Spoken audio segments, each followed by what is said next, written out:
नमस्कार, देख रहे हैं देश न्यूज और मैं हूं आपके साथ दिव्या मिस्त्री। ऐसे तो आपने सुना होगा कि ठगी करने के मामले लगातार सामने आते रहते हैं और ठगी करने के अलग अलग तरीके भी आजमाए जाते हैं और ज्यादातर महिलाएं ही ठग का शिकार भी होती है। बता दें कि कभी ऑनलाइन ठग का शिकार लोग हो रहे हैं तो कभी सेल या मैसेज के जरिए लोगों के ओटीपी मांगकर ठगी की जा रही है। लगातार हैक करने भी लोगों को ठगी का शिकार किया जा रहा है। सोचने वाली बात तो यह है कि लोग इतने शातिर होने के बावजूद भी कैसे शिकार हो जाते हैं। देश में साइबर ठगी के मामलों में अप्रत्याशित रूप से वृद्धि हो रही है। ऑनलाइन धोखाधड़ी की तर्ज शिकायतों की संख्या करीब 1,84,000 हो गई। एक रिपोर्ट में दावा किया गया है कि पिछले 5 सालों में धोखाधड़ी के मामलों में 3 गुना से ज्यादा वृद्धि हुई। और क्या साइबर अपराध पर कोई कार्रवाई होती है या नहीं, और अब तक कितने लोग इसका शिकार हुए। ऑनलाइन चपत लगाने का काम तो काफी समय से चल रहा है, लेकिन आपके घर के दरवाजे तक पहुंचकर भी आपको ठगा जा सकता है। पिछले कुछ समय में कई ऐसे मामले सामने आए जो सोचने पर मजबूर करते हैं। हर दिन हजारों लोगों को चपत लगती है और स्थिति यह है कि लोग अभी भी समझ नहीं पा रहे। साइबर फ्रॉड के जो तरीके आज हम आपको बता रहे हैं, उन्हें जानने के बाद कम से कम आप तो ठगे नहीं जा सकते। यह सभी जानकारी के लिए देखिए हमारी खास रिपोर्ट। देश में ऑनलाइन खरीद और लेन देन में तेजी के साथ ही साइबर ठगी के मामले में लगातार वृद्धि हो रही है। 5 साल पहले ऑनलाइन धोखाधड़ी की दर्ज शिकायतों की संख्या जहां 60,000 से भी कम थी, अब बढ़कर लगभग 1,84,000 तक पहुंच गई। जहां जनसंख्या के आंकड़ों की यदि अनदेखी कर दी जाए तो सबसे ज्यादा ठगी उत्तर प्रदेश, महाराष्ट्र, दिल्ली, बिहार, हरियाणा एवं मध्य प्रदेश के लोगों से होती है। दिल्ली की जनसंख्या अन्य राज्यों की तुलना में कम है, फिर भी ऑनलाइन धोखाधड़ी के मामले में देश में दिल्ली तीसरे पायदान पर खड़ी है। राष्ट्रीय उपभोक्ता हेल्पलाइन की रिपोर्ट बताती है कि पिछले 5 सालों के दौरान देश में ऑनलाइन धोखाधड़ी के मामले में 3 गुना से भी ज्यादा वृद्धि हुई। इस हिसाब से प्रत्येक महीने औसतन 15,320 मामले दर्ज हो रहे हैं। ये ऐसे मामले हैं जिनकी शिकायत साइबर सेल तक पहुंच सकी है। स्पष्ट है कि हजारों की संख्या में वैसे उपभोक्ता भी है जो साइबर सेल तक नहीं पहुंच पाते। हालांकि कुछ राज्यों ने अपने तरीके से इसे नियंत्रित भी किया है, लेकिन कई राज्यों में ऐसी ठगी अभी भी बड़ी तेजी से बढ़ रही है। बिहार में पिछले 5 वर्षों में लगभग 6 गुना वृद्धि हुई। महाराष्ट्र में प्रारंभ में तो तेजी से मामले बढ़े, लेकिन पिछले 2 वर्षों से संख्या स्थिर है। कोरोना काल में सबसे ज्यादा बिहार और यूपी में ऑनलाइन फ्रॉड के मामले सामने आए। दोनों राज्यों में इन्हीं 2 वर्षों में सीधे संख्या में 2 गुनी हो गई है।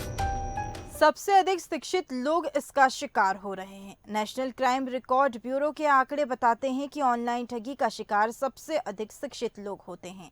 इनकी संख्या 80 से 90% है और इसका कारण है कि बैंकिंग सेवाओं और लेन देन का ऑनलाइन उपयोग सबसे ज्यादा शिक्षित ही करते हैं।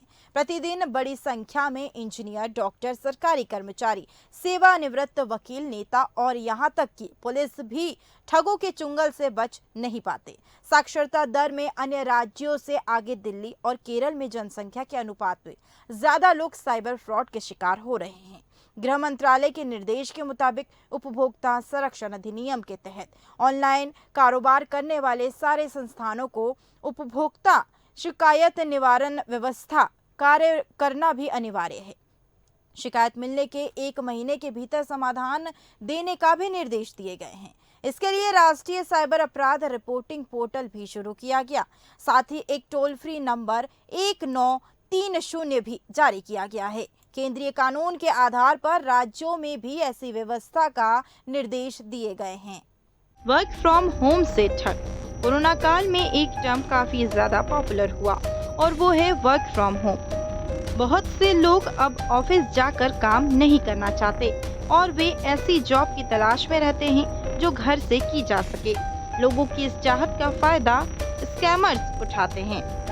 फ्रॉडस्टर्स सोशल मीडिया प्लेटफॉर्म या फिर SMS के जरिए वर्क फ्रॉम होम के ऑफर भेजते रहते हैं। वहीं इसके बाद यूट्यूब से स्कैमर्स लोगों को टेलीग्राम ऐप पर यूट्यूब वीडियो देखने और लाइक करने के लिए कहकर ठग कर रहे हैं।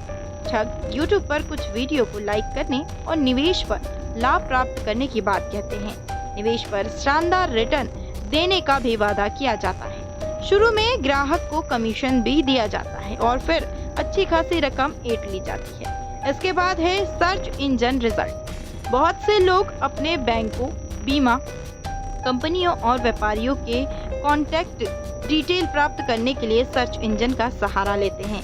आमतौर पर यह बहुत अच्छे से काम करता है, लेकिन कभी कभी धोखेबाज SEO जैसी तकनीकों का उपयोग करके वास्तविक वेबसाइट में हेरफेर किए गए क्रेडेंशियल्स को रैंक कर देते हैं, जिससे ग्राहक असली बैंक वेबसाइट के बजाय फर्जी वेबसाइट पर पहुंच जाते हैं।